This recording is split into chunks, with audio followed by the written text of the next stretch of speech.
Now, what I remember about the 2004-2005 season is, I started off, thought I had a strong team. I had Peyton Manning starting, Tiki Barber running back, Fred Taylor, Antonio Gates, I had him on the team, Torrey Holt receiver, and my people on the bench were like Plexico Barros. People like that were sitting on the bench. I started out 0-2. What I remember about the 2005 season, I think, it was truly a different season for me. I think I need to go back and kind of establish my story a little bit. Let's start off with 2004. That was my first year in the league. Paul, the commissioner, had talked to me about getting into the league, and I really didn't want to get into the league. I didn't feel like I had enough time to devote to the league. When I do something, I like to really get into it, and I knew it would take a lot of effort.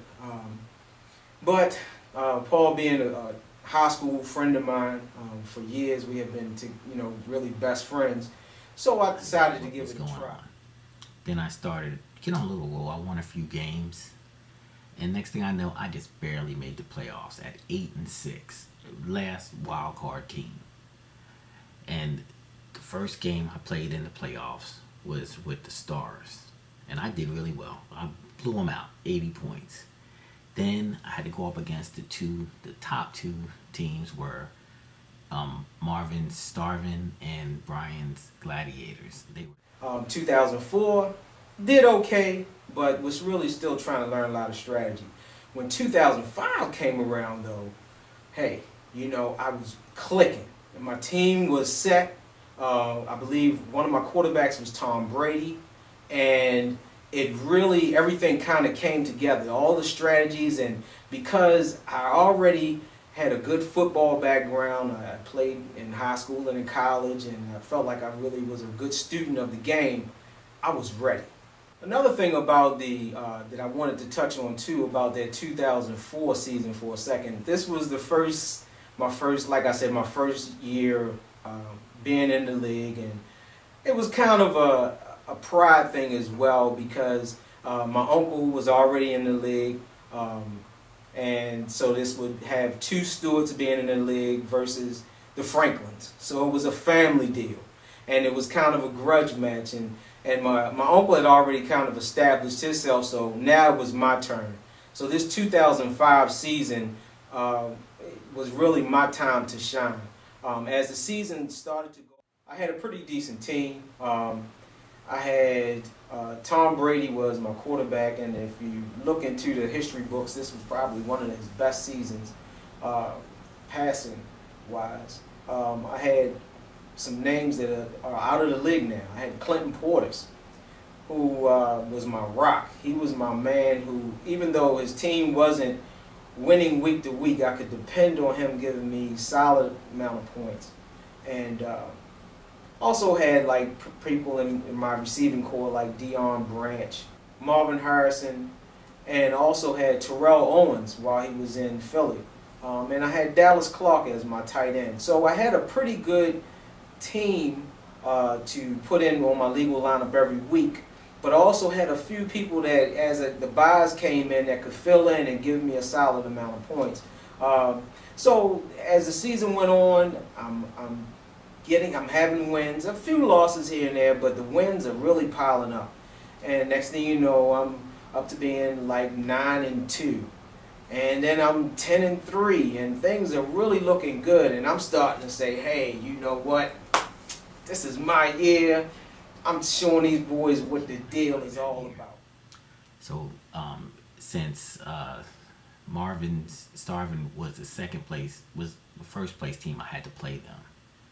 It was a tough game, but I ended up beating him by like 50 points. No. Things change when you get to the playoffs, okay? But in the playoffs, I still did well, but things got even tighter. And now the cream was really starting to rise to the top. I remember the commissioner kind of giving me a call and congratulating me on being the regular season champion. So that made my chest sit out a little bit, but in the back of my head, I knew there was a team coming called the G-Men. that I had to deal with. The G-Men were I believe he was the champion of the previous year, and I knew that I was going to have to go through this guy. And the thing about the G-Men was I never really got an opportunity to meet Evan.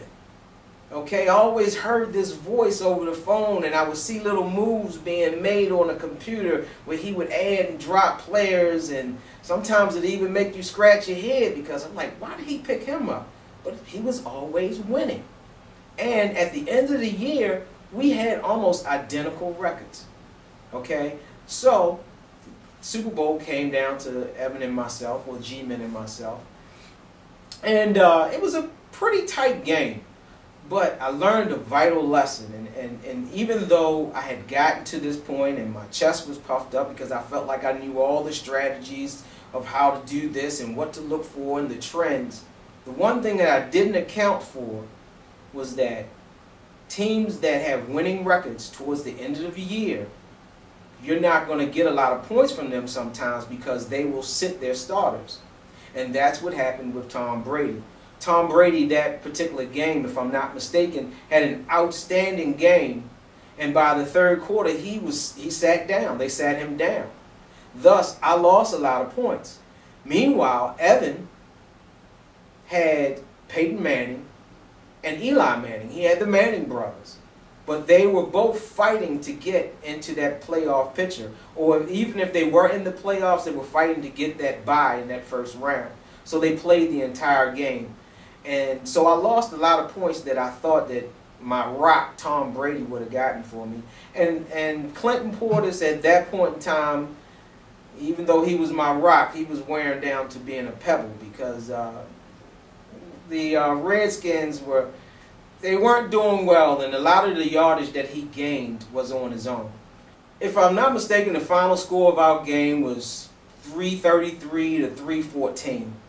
Very close game. Low scoring in some respects. We've had people that score in the 4s and the 500-point range. So it was a tight game. I think the fact that it was such a tight game really hurt me more because I was like, wow, I was right there and taking and knocking this guy off of the hill. Because by this time, the G-Men and Evan, they were really getting their momentum and really getting on his run. So I wanted to really knock him off, but didn't get him that time. But ultimately, I would say this. My time in the league has been a wonderful time. I have enjoyed every minute of it. It has caused me to watch games I normally wouldn't watch. It allows me to know the players all around the league. And all I can say is to the rest of the teams in the league, this was the year that I gained a lot of respect. And the Gladiators are coming. Okay? So don't never forget that. There's no ring on his finger. But there's a fist behind it, and it's a lot of power. It was a tough fought game, and I ended up pulling it out by 20, 30 points. There I am again, the Super Bowl champs of the league. You know, who would have ever thought it? But you know how I do it. Baby, it's still about the rings. It will always be about the rings. 2 and counting. Crunch time.